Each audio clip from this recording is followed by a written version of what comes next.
Alright, today, what the hell is that?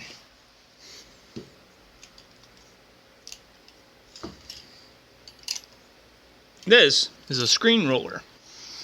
Whenever your Windows screens come to you, they generally look like this, already done up, blah blah blah. But if you ever have to replace the screen, which you will eventually have to do, here, you'll need a screen roller because the screen is held in place with a spline.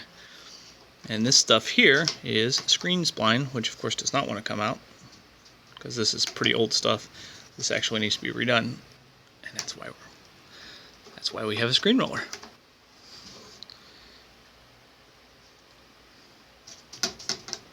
Wow.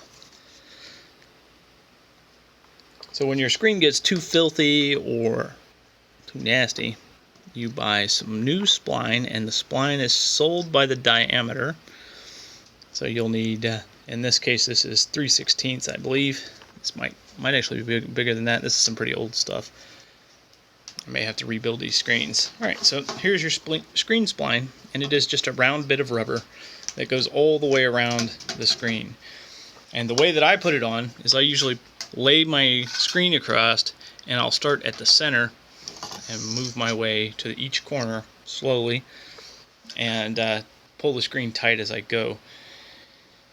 Now that may be wrong, but I've ended up with nice consistent screens my whole life doing it this way. So how does the screen roller work? Well, when you've got your screen in place, you would take your roller, which this is the wrong size roller for this type of spline, but we're going to use it for demonstration purposes, and you would roll it along the spline, pushing it in place.